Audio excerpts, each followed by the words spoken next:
So, but maybe some people do. I would say Blue or Young is probably the worst. The downtown ones like St. Patrick or Union, they're usually not as good.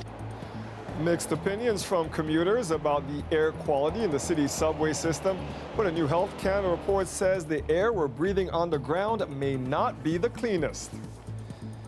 New concerns tonight about the air you breathe on the subway. A report from the city's top doctor is ringing alarms about the TTC's air quality on the ground, and one subway line in particular. Lauren Pelly joins us live from outside Dufferin Station.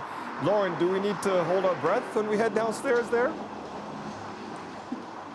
Well, not quite, but it's definitely no secret that subway systems aren't the cleanest places sometimes. If you've been in Toronto's or New York's or London's, you probably see a bit of grime down there. And it's not just what you see, but it's also these tiny metal particles floating through the air that you can breathe into your lungs. Now, that might sound concerning, but the TTC has been taking steps to remedy this. It is the worst, however, here on Line 2. Breaking trains and metal grinding along metal. One possible culprit for the tiny particles floating through the subway system. And trapped underground, they've got nowhere to go.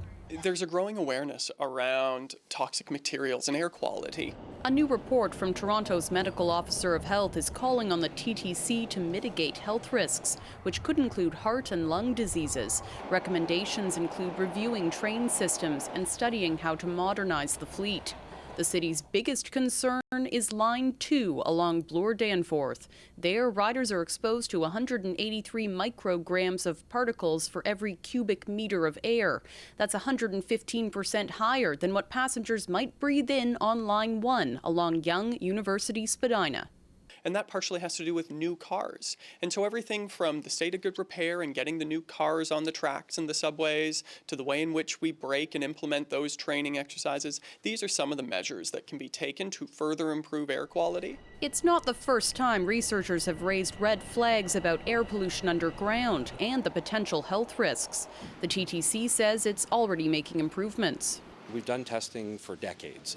Now officials say more frequent testing could be needed, along with research into whether new train systems are officially a safer option.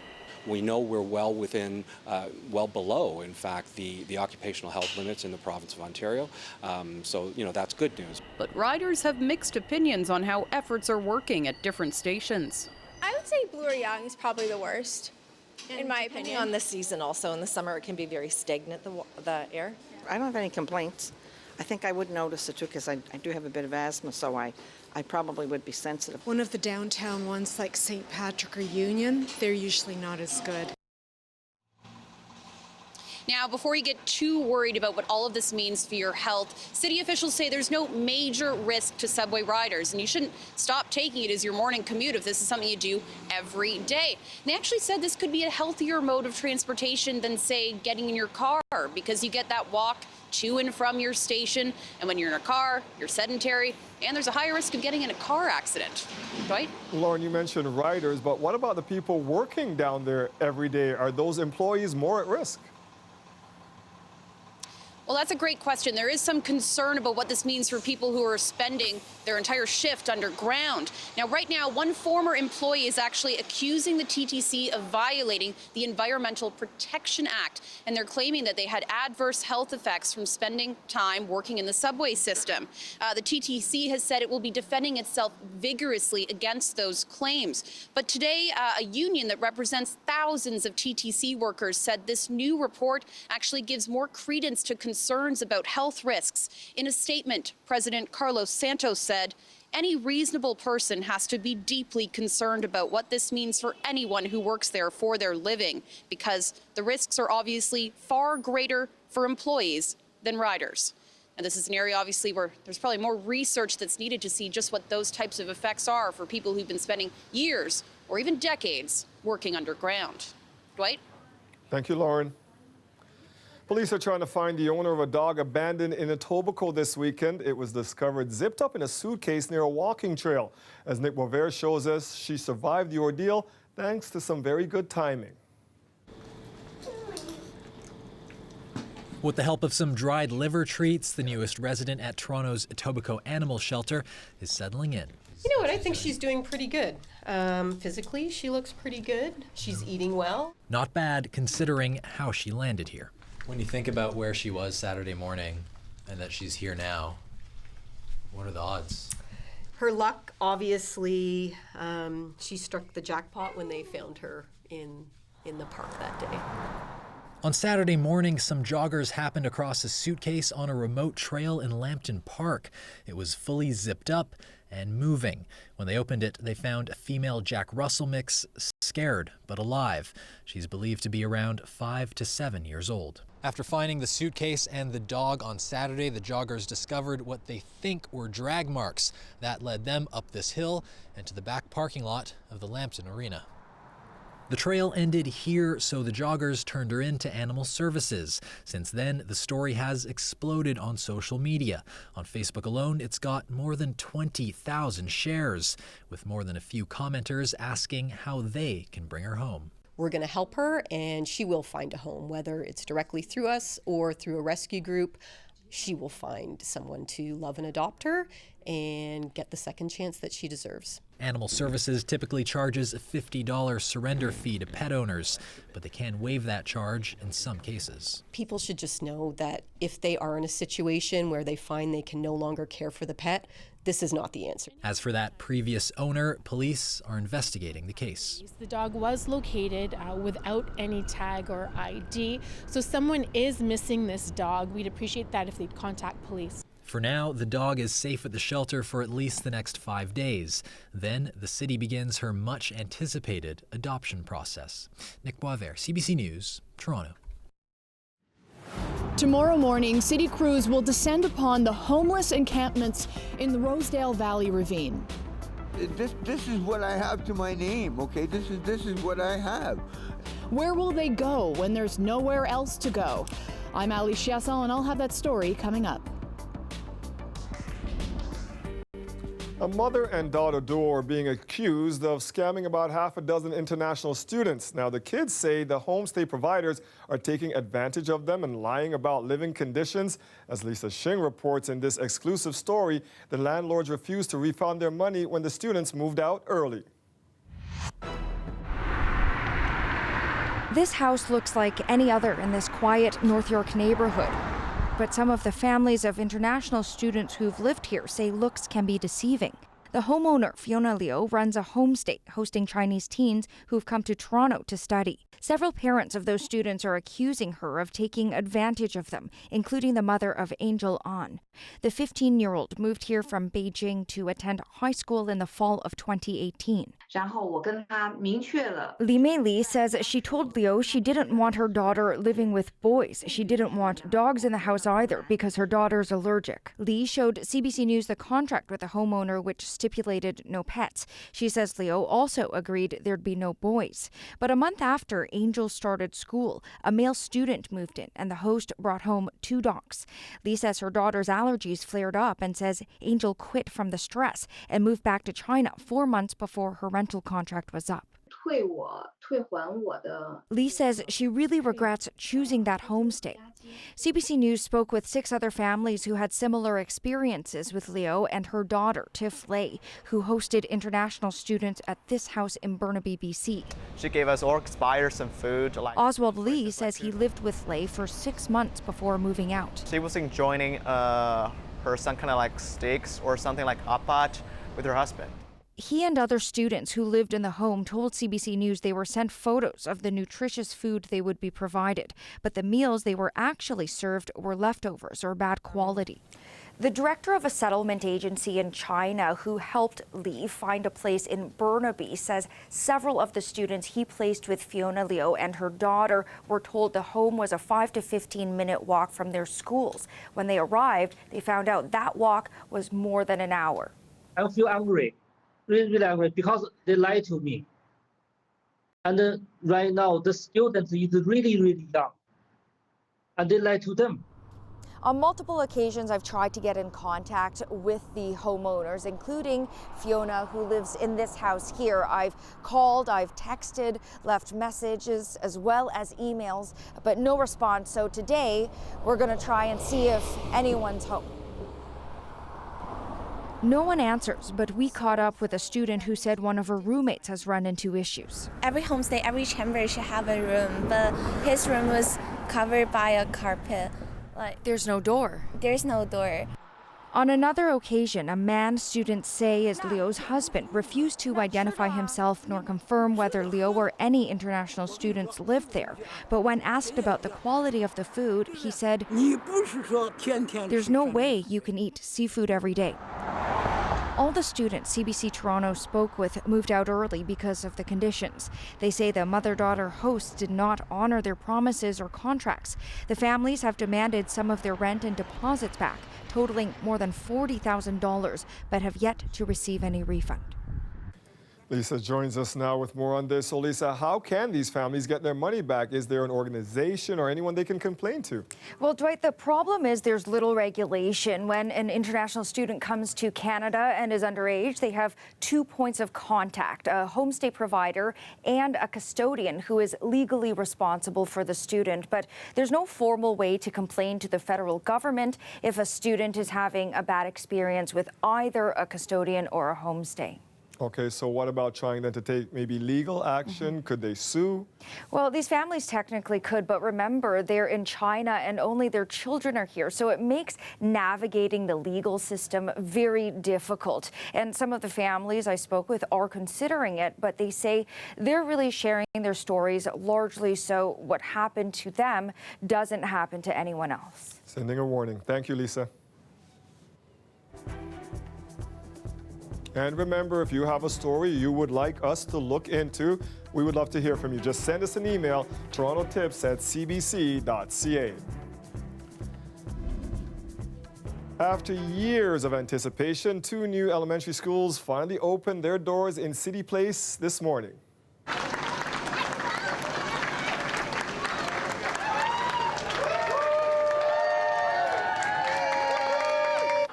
Cheers and high fives and smiles welcome hundreds of students as they started the new year at their new schools. Bishop Macdonnell Catholic Elementary School and Jean Lum Public School are part of the Canoe Landing Center. It is a multi-purpose facility that will also house a childcare center, recreation center, and community space. This is a new way of building not just towers, but building neighborhoods in booming downtown Toronto. And if we're going to continue to grow as a city and continue to grow up with more towers, we need to continue to build new community hubs like this. The schools were supposed to open up in September, but worker strikes delayed construction and pushed the opening back until today. Kids and parents are delighted the wait is finally over. We've been waiting for over a year for this, so we've been very glad that it's finally here and looking forward to the kids joining the community and the school here. Well, we moved here specifically for the school to be open, so we're excited about the new school, and it's tons of kids. You can't go down the sidewalk without seeing a bunch of strollers now, so we're excited to be here. It's great for the community.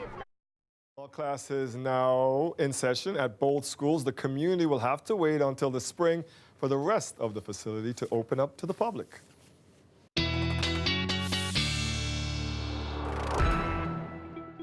You know, I ran into Colin on the sidewalk earlier today, and the wind almost like blew me over her. It was so windy out there. Yeah, we were certainly looking at some strong winds. And really, Dwight, we still are, not just like we had this afternoon. Look at this. These are just the sustained winds, all right? So some of the sustained winds up there over 40 kilometers an hour, and then you pack the gusts on top of that. And in a few cases, we're talking about those gusts being over 50. So Toronto, 57 kilometers an hour, Oshawa coming in at 54, and generally coming from kind of a westerly direction. That's driving some of the snow squalls, which I'll talk about a little more a little later. But for now, check out the temperatures. So 1 degree we're sitting at, okay, -1 for you in Markham and into Oshawa. But at this time of year, we should be at highs around -2, and we managed to get above the freezing mark. So still running on the positive side of things in terms of temperatures are above seasonal and above freezing. Now we do have, because of those winds, some of the squalls I mentioned, but also some of these flurries pushing down, somewhat scattered in nature, but around the GTA as we go through the evening hours, we will have some flurries. few areas for sure. And then what happens is we get into more of a clearing trend as we go through the overnight hours. Then through the day on Tuesday, clouds start to build back in again towards the afternoon. And that's all because of a front that's going to come in Tuesday night into Wednesday and bring some more flurry activity. So we'll go into that in a little more detail as well coming up. Just know overnight tonight, your low -4. And tomorrow afternoon, even milder than today, Dwight, we're headed to 3 degrees. Quite the swing. Thank you, Colette. You're welcome. Harvey Weinstein is facing more charges of sexual assault. They come on the first day of the disgraced Hollywood producer's criminal trial in New York on separate charges. Weinstein made a brief court appearance there today. Tashana Reed has more now from outside the courthouse. Once one of the most powerful men in Hollywood, Harvey Weinstein made his way into a Manhattan courtroom, surrounded by his legal team and security at the start of his criminal trial. More than 80 women, some Hollywood actors, others former assistants, have come forward with allegations from sexual harassment to rape. But Weinstein's criminal trial rests on the cases of 2 women. An unidentified woman who says Weinstein raped her in a Manhattan hotel in 2013. And Mimi Halle, a former assistant who says Weinstein performed a forcible sex act on her in 2006. In total, Harvey Weinstein faces 5 criminal charges, including 2 counts of predatory sexual assault, which carries a maximum life sentence.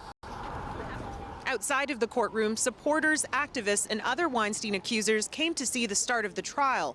Actor Rose McGowan, who alleged Weinstein raped her when she was 23, says they wanted to show support for the women whose cases will be heard in the courtroom. You thought you could terrorize me and others into silence. You were wrong. We rose from your ashes. We rise together. That we've come to this moment of justice is staggering. The trial means so much to so many, but it will mean the most to the brave women testifying and to all of us silence breakers. I thank those testifying for standing, not just for themselves, but for all of us who will never have even one day in court. Weinstein's lead attorney, Donna Rotuno, says her client is innocent until proven guilty and hopes they can find a fair and impartial jury. I think that in the end, the government doesn't want our side to have a voice. I think they believe that their side of this story is the only one that matters and the only one that counts. And that's what this trial's for. This trial is to show the jury, the state of New York, and the world that there's more to this than they would like everyone to believe. But later this afternoon, a new twist in the Weinstein story when the Los Angeles District Attorney's Office announced he will be facing new criminal charges. Weinstein faces 4 new charges of crimes in Los Angeles stemming from allegations from 2 women who say they were sexually assaulted in separate incidents in February of 2013. Weinstein is expected to appear in a Los Angeles court to address these new charges once his New York trial wraps. But for now, it's just the beginning here, as jury selection is set to begin tomorrow. Tashana Reed, CBC News, New York. This week, CBC News is re-examining the Me Too movement. It's been 2 years since women began using the hashtag #MeToo to share their stories. We'll look at what's changed and where things stand now. Here's a preview of a story Adrian Arsenal has for you tonight on The National. A black car is pulled up and Harvey Weinstein is emerging right now. By now, all are aware Harvey Weinstein is the accused predator soon going on trial. But there's been far less outrage about how the allegations were kept hidden for so long. A legal system of secret deals, non-disclosure agreements that may have enabled years of abuse. As it were. We speak with the journalists who found this rotten core of the Harvey Weinstein story and the women who know firsthand the power those agreements have to silence. That agreement was unethical and egregious on every level. And they're telling you that this is how the law works, then for me, the world was over. That's tonight on The National. Still ahead here, the latest on the wildfires burning in Australia. We can't be complacent. The fire season will last until at least the end of March, and given weather conditions could even be beyond that time. Dozens killed, millions of wildlife dead, and devastation everywhere as Australia's government commits billions to help. We'll have more from our reporter on the ground coming up. But first,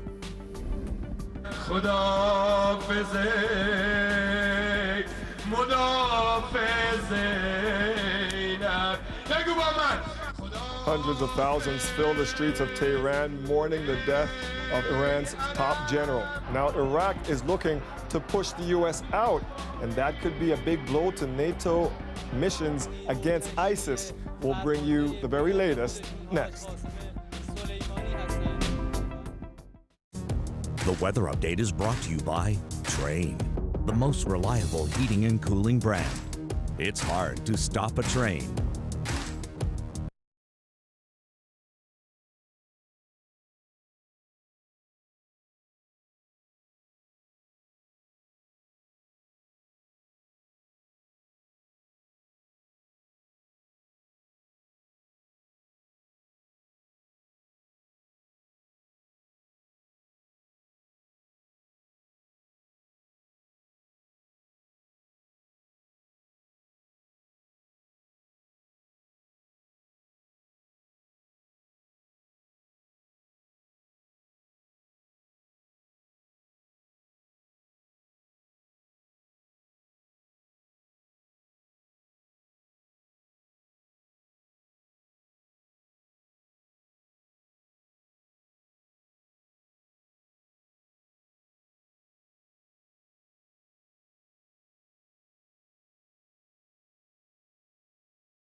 Hundreds of thousands gathered today in Tehran to mourn Qasem Soleimani's death. Iran and its close allies say they will seek revenge for the targeted killing of their top general by the U.S.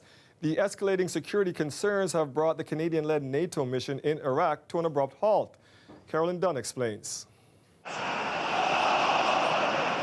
The crowds easily numbered in the hundreds of thousands, the second of 3 days of mourning for a powerful general, now martyr. The supreme leader, Ayatollah Ali Khamenei, wept and prayed over Qasem Soleimani's coffin. Addressing the crowd, Soleimani's daughter, Zainab, said her father's death has united people. My father's martyrdom has led to a greater awakening of the people's consciousness on the resistance front, she said, and it will bring about dark days for them. Soleimani was the architect of Iran's military influence in the Middle East. To the U.S., he was a powerful foe with much blood on his hands. But to many in the Middle East, he was a hero. So, outrage over his death has heightened security concerns for foreign troops in the Middle East. In Baghdad, where Soleimani was killed on Friday, Iraqi lawmakers called for all foreign troops to be expelled from the country. NATO has suspended the Canadian-led mission to train Iraqi security forces because it's simply too dangerous for them to operate. But that mission has been essential to quelling a resurgence of ISIS in the area. So an emergency NATO meeting ended with this plea. What was also clearly expressed at the meeting today was a call for restraint and de-escalation. And all allies have several times expressed their concerns about Iran's destabilizing activities in the region, including Iran's support for different terrorist groups. But with Iranians still mourning the death of Soleimani, there is no sign it or the U.S. is looking to back down.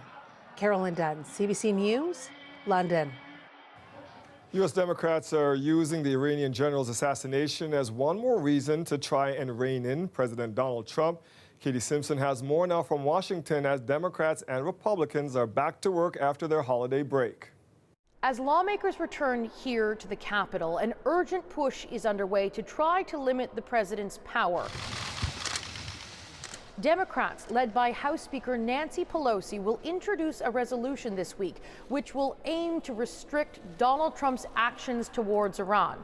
The Democrats say they were caught off guard by the killing of Iran's most senior military leader and describe Donald Trump's actions as provocative.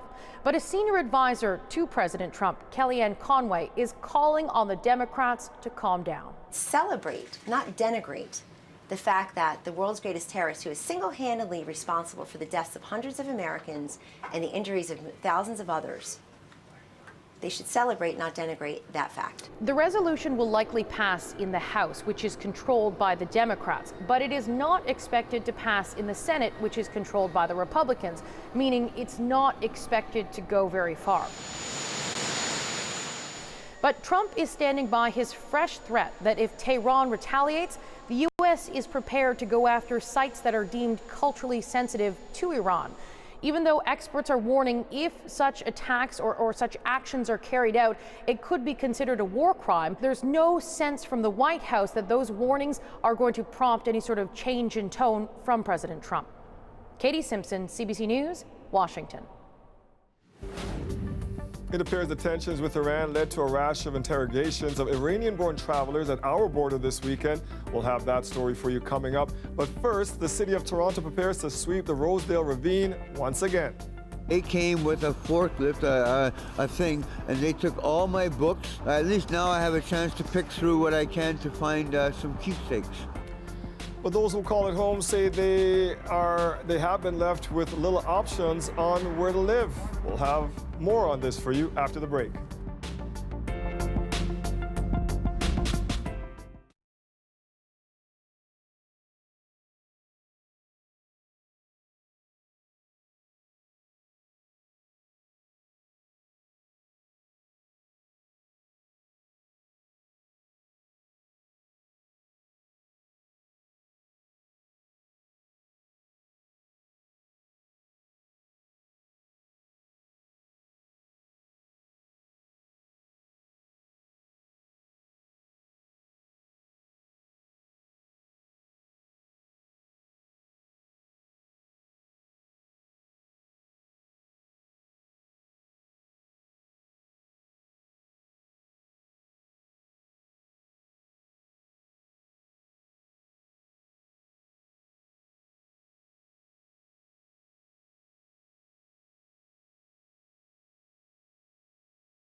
The city is warning people living in the Rosedale Valley Ravine that they've got to pack their things and go. As of 8 tomorrow morning, crews will start dismantling the tent city.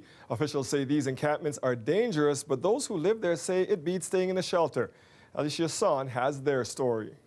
I'm going to package all the stuff. I'm going to somehow find a container to put all my National Geographics. Roger St. Louis has lived in the ravine for 3 years. He's seen these sweeps before. They'll be gone by 3 or 4 o'clock in the afternoon, and I'll put my what other options do I have? He'll just come back. Life under a bridge is sometimes easier than living in a shelter. I don't want to be around 30, 40 guys my age who I don't drink, so it's dealing with people who are drinking and whatnot. The bed bugs there are incredible. According to the city's estimate, at least 15 people have been living here this winter. All but Roger and about 4 others have left ahead of tomorrow's sweep. A life out in the elements isn't easy either, but leave it to St. Louis to find humor in a dire situation. Here, I could even have a chocolate cake and the raccoons ask permission at least before they have a bite. The city says these encampments pose a risk to public safety, especially when people use fire to either cook or to stay warm in the winter. This is actually the site of a fire that broke out on Saturday. It got out of hand and a tent was completely torched. Thankfully, no one was hurt here.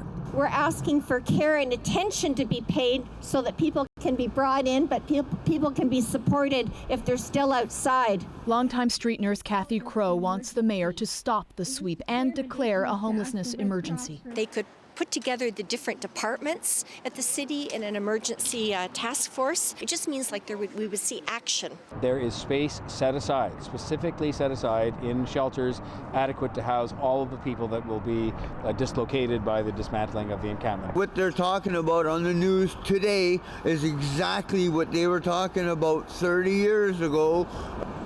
St. Louis isn't holding his breath. Good luck, Roger. As you heard in Ali's story, some people say they prefer living outside to staying in a shelter, but demand for shelter beds has been increasing over the years. Here are the most recent numbers we have. The past 3 nights, Friday, Saturday, and Sunday, co-ed shelters as well as facilities for men and women only were operating at more than 97% capacity. Toronto Crime Stoppers won't be giving out any more cash rewards for anonymous tips. Instead, they are giving those payouts to communities affected by crime and violence. This money is going to be reinvested into community partnerships to ensure the young people in that community has a safe, welcoming place to interact with not only police officers, interacting with community members, people from different walks of life, to make sure they can do the homework, make sure they have a meal, a warm meal before they go home. And this is what we're looking to build. The new program will invest money into after-school programs, community spaces, and safety initiatives. In the past few years, only 17% of people who submitted successful tips actually collected their reward. A public funeral will be held this Saturday at the Toronto Congress Centre for Diane Ford. The matriarch of the Ford family passed away yesterday after battling cancer. Diane Ford was surrounded by family and friends in Etobicoke at the time of her death. Her support for her sons was regularly evident during Rob Ford's time in office as Mayor of Toronto and as his brother, Doug, campaigned for Premier of our province. She hosted the very popular annual Ford Fest barbecue in her backyard every year. A statement released by the Premier's office says Mrs. Ford was an active member of her community who supported numerous charitable causes, but most of all, she was the rock for her family, especially her 10 grandchildren. Diane Ford was 85 years old. A hero's welcome. The World Junior Champions are back home, and they brought some hardware with them. Hear from the Scarborough man who scored the winning goal coming up. Parts of Australia are getting some much-needed rain, but officials are warning it's not nearly enough to extinguish the fires that are ravaging the country. Smoke levels, too, remain dangerously high. These images show the destruction left by the catastrophic bushfires, but there is relief for people in some of the hardest hit areas. Temperatures have plunged from the high 40s to the low 20s, allowing evacuees the chance to return to their homes. And for some, it is a devastating sight. Our David Common is in New South Wales and brings us the latest on the damage in one small coastal town caught in the fire zone. After the flames move through, this is what you're left with in so many parts of Australia. This was someone's house. You see, the pots and pans. This was presumably their kitchen. I think this is their dishwasher here. That appears to be their sink. Their oven is over there. The roof is here, and it gives you a sense of the intensity of the fire, the speed of it, the wind that comes with it, the power of it. Take a look here. This is the bedroom. This is someone's mattress. We've seen areas where metal has actually been melted, and you see trails of aluminum that is melted and then re-solidified, moving away from a fire. I should point out, when the fire came through here, it came over through here. People saw the smoke and the flames. They were home, many of them at the time, and tried to get out, went up that way. But there was a burning tree that had fallen over and blocked part of the road, and so they had to go that way in an attempt to escape. There's all sorts of reports of people, of course, dying in these fires. 24 people have died. We also know that about 500 million animals, birds, reptiles, and mammals have been killed. Many of us have seen the pictures of koalas that have been burned, kangaroos that have been burned. And then you get a sense of the level of property destruction. This entire neighborhood, all of it, wiped out by a fire that was kilometers wide and so big that firefighters could never get here to put this out. By the time they arrived, it was gone, and so were these houses. That is our David Common in Lake Conjola, New South Wales, Australia. Colette, we talk about these, what used to be once-in-a-century events, now happening yearly, and it has us setting records. Oh, for sure. This is climate change. We are looking at it because 2019, the hottest and driest ever on record for Australia. And you have that and these kinds of weather conditions. Yes, they're getting a break for a couple of days, but that's about it. By the end of the week, things heating back up again, drying back out, and then likely these fires reigniting. And speaking of igniting, a lot of the land is covered by eucalyptus trees. And if you've ever had a product or a lotion that had eucalyptus oil in it, comes from those trees. So those trees filled with the oil, that just helps to ignite and spread these fires as well. So all kinds of problems there, obviously for the people, but devastating as well for the wildlife and what we're seeing there. Back here at home, well, we're talking about a little bit of active weather on and off through cottage country with some of the snow squall activity there. The temperatures, though, remain mild for another day at least. We get a bit of a change into Wednesday, and then they're going to start to heat up again towards the end of the week, because by Friday, it's not snow, it's rain, because the temperatures will be above seasonal. This is what the readings look like at the moment. You're at freezing at Oshawa, 1 degree Toronto, but -3 for Barrie and into Mount Forest area as well, along with some of these squalls. So some reduced visibility for sure that we're seeing in here, but also some scattered flurries coming down towards the GTA. But where we have the snow squall warnings, that's for all these areas you see here in white. 5 to maybe 10 centimeters of snow there before these winds back off as we go through the overnight hours. But lots of travel advisories up through cottage country and beyond. We're seeing that just because of some of the blowing snow and that reduced visibility, and the roads getting a little bit slick in there as well. So the way it plays out, these strong winds we've been experiencing, they do let up a bit towards tomorrow. We'll see some sunshine and then clouds building in. And then this next frontal boundary, that's coming towards us Tuesday night into Wednesday. So we'll see some flurries coming back through, and we'll get into some windy and colder conditions for midweek. And then as we go towards Thursday, kind of a transition, and then the next system comes towards Friday. Your snowfall accumulations, this is what we're looking at. Again, it's up towards Barrie, 5 centimeters. This is going through tonight, and then again with that front coming through Tuesday night, rather in towards Wednesday. Overnight tonight, your readings look like that, -4 degrees, well above seasonal, and well about 5 degrees above seasonal for our highs tomorrow as we go up to about 3 degrees, and then there's that change. So -3 Wednesday, -2 Thursday. Dwight, do you see this? 8 degrees, though, as we get towards the end of the week. But that's why we're talking about some rain and then eventually a mix coming through. From -2 to 8. Okay. January 2020. Get on the roller coaster. Thank you, Colette. You're welcome.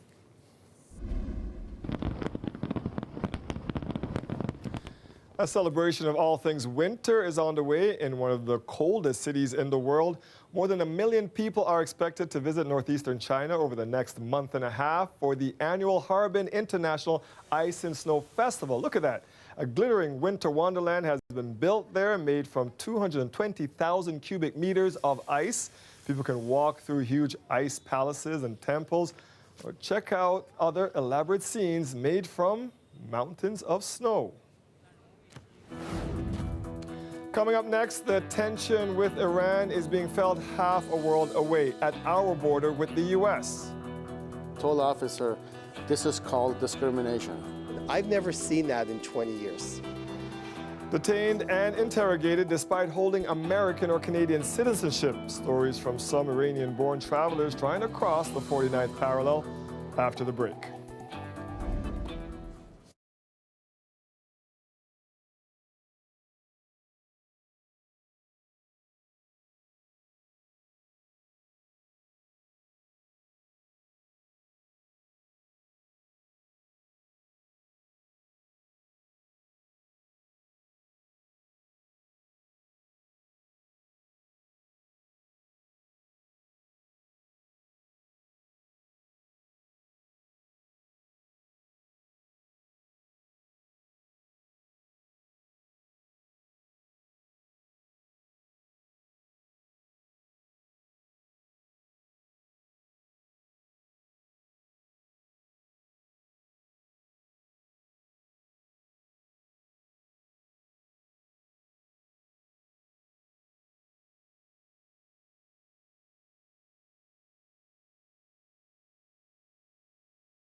Massive crowds of mourners in Tehran for the funeral procession of Qasem Soleimani. The top Iranian general was killed in a U.S. drone strike. Iran has vowed to avenge his death. As the U.S. braces for what's next with Iran, those rising tensions appear to be spilling into Canada.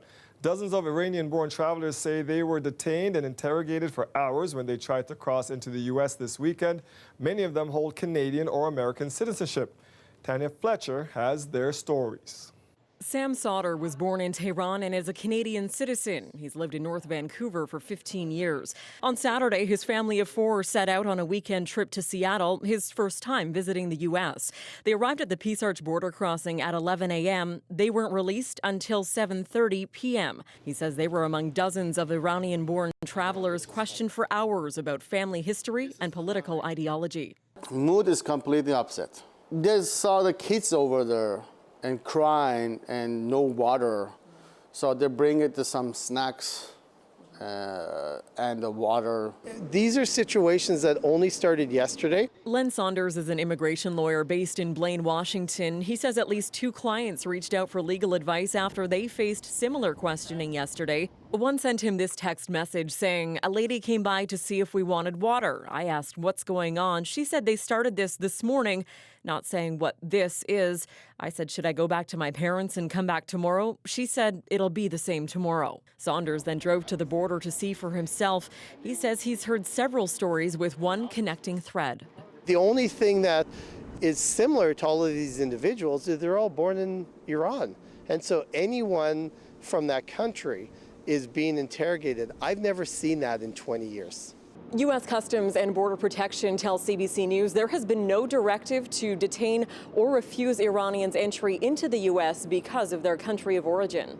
In a statement, a spokesperson says processing times are the result of the current circumstances, including staffing levels, volume of traffic, and threat posture.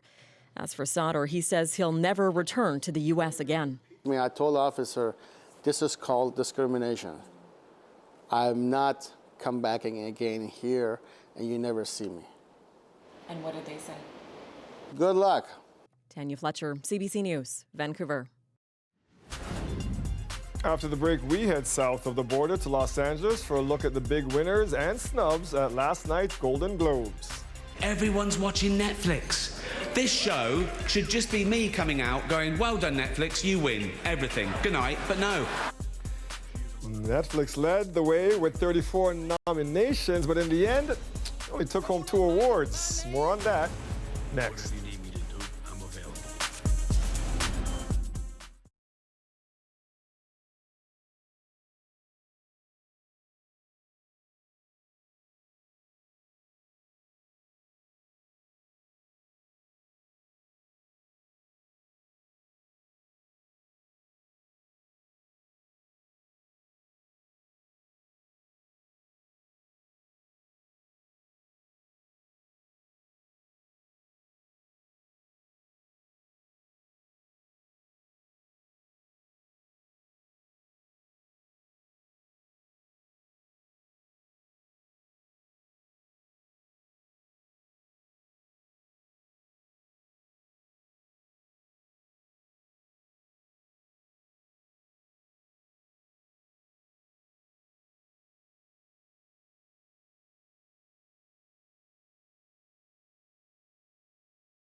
I'm ready to go.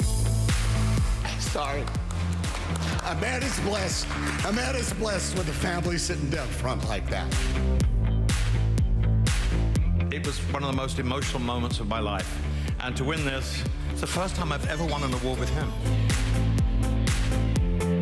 Of course, attitudes change, but only because brave people like Ellen jump into the fire to make them change. A night to remember at the Golden Globe Awards. Some of the biggest names in Hollywood went home clutching trophies. Some new faces graced the stage as well, and many of those stars came to the podium with a message. Eli Glasner is here with more of the evening's best moments. We'll start with the big winners, Eli. I've said it before, if you want to do well at the awards, make movies about movies. Hollywood likes to see its reflection, and Once Upon a Time in Hollywood from Quentin Tarantino did very nicely last night, starring that guy and Leonardo DiCaprio. So this is a throwback set in the 60s, and it ended up going home with Best Screenplay, Best Comedy or Musical. It's not really a comedy or a musical, but hey, let's not get details in the way. But Brad Pitt certainly was a supporting actor, almost a co-lead. He's playing a stuntman, and he was up there accepting the award for Best Supporting Actor in a comedy last night and sharing that with Leonardo DiCaprio, who he has a new nickname for. Let's take a look. I also have to thank my partner in crime, LDC. You know, before The Revenant, I used to watch, year after year, his co-stars accept awards and get up and thank him profusely. I know why. He's an all-star, he's a gent, and I wouldn't be here without you, man. I thank you. Very classy, very cool, but then he had to add a little joke there. He said, but I would have shared the raft. A little Titanic humor, just to keep Leo humble. Now let's move on, take a look at another big winner, and that would be 1917. This is a new war film set in World War I. I think still in theaters here in Toronto. It came so late in the season that I think it surprised a lot of people at the show last night, but this won the big award for Best Director and Best Drama. The idea of this movie is that it feels like one continuous shot for the entire duration of the film. Let's switch the channel to TV and take a look at Fleabag. This has been one of the big hot news shows, and it was hilarious and winning last night, taking home the award for Best Comedy star, and the creator, Phoebe, she took home the award for Best Comedic Performance. And then Succession, people can't get enough of that show, and it won for Best Performance by an Actor for Brian Cox, and also as the Best Comedy. All right, now Succession is one of the ones I've been watching. Love that one.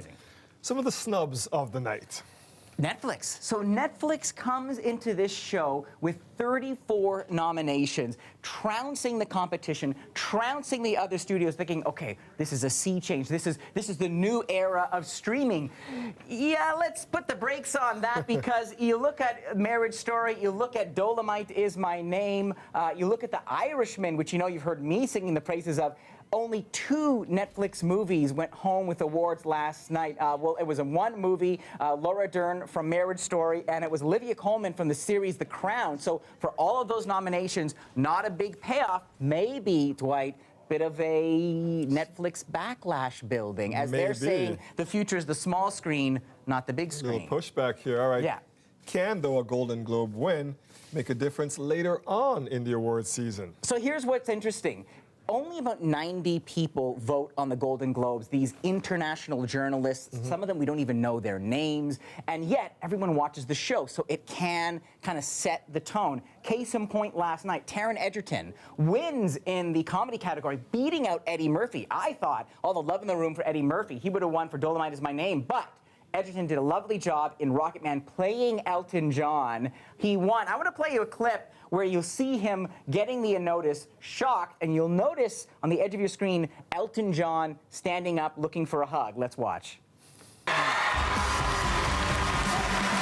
This is Taron Egerton's first nomination and first win.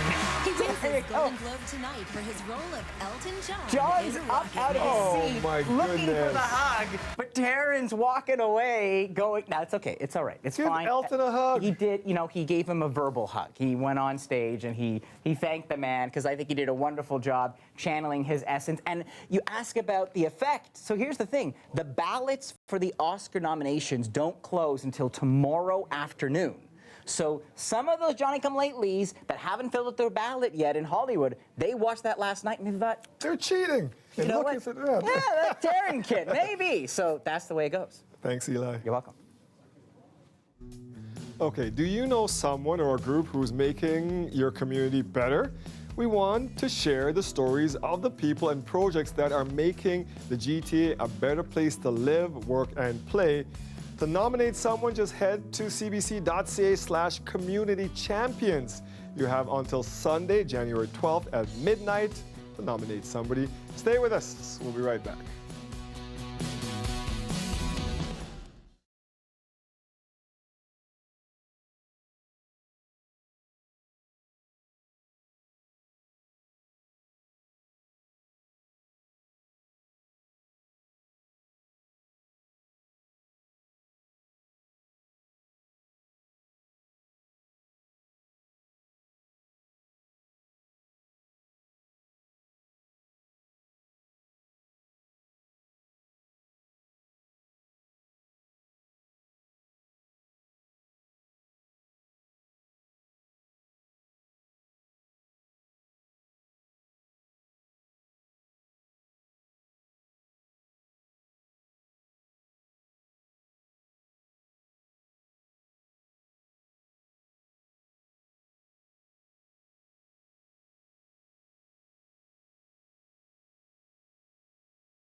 Moved ahead. In comes Thomas with a chance. Moves it, but he scores! Akil Thomas has given Canada the lead with less than 4 minutes to go in the third period. It was his first goal of the tournament deep in the third period, and it happened to be a pretty big one. Akil Thomas from Scarborough scored the victorious tiebreaker that captured the World Junior Championship for Canada for the 18th time. The team returned home today from the Czech Republic, and everyone was patiently waiting to see the hometown hero. I know it's crazy. On the bench, you know, I was thinking like I'm gonna get one more shift out here and I'm gonna score, and that's just what I was thinking the whole period. And luckily, coach called me up. With his gold medal around his neck, Akil Thomas was greeted by his mom holding the championship cup. Text me in the morning and he said, "Mom, I'm gonna get the goal. I'm gonna get the goal. I'm bringing home the goal for us." And I said, "Do it, do it," and he did it. I was hoping he would get a goal, and he did. What were the first words you said to him when you saw him today? I said, thank you for bringing home the gold medal, and I love you. Oh, we all love him. Akil Thomas isn't taking a break. He's headed back to the Niagara Ice Dogs of the Ontario Hockey League, where he hopes another championship will be in his future. 20 seconds, we have to say, what a game, what a comeback, what a tournament. It was killing me. My heart was just, you know, what an exciting game it was a lot of fun. Good for him. We don't even need any weather. Okay. We're going to go out on this great note. Team Canada, Sounds congratulations. good. Go Akil Canada. Thomas, Scarborough kid. That's it for us tonight. We'll see you back here tomorrow.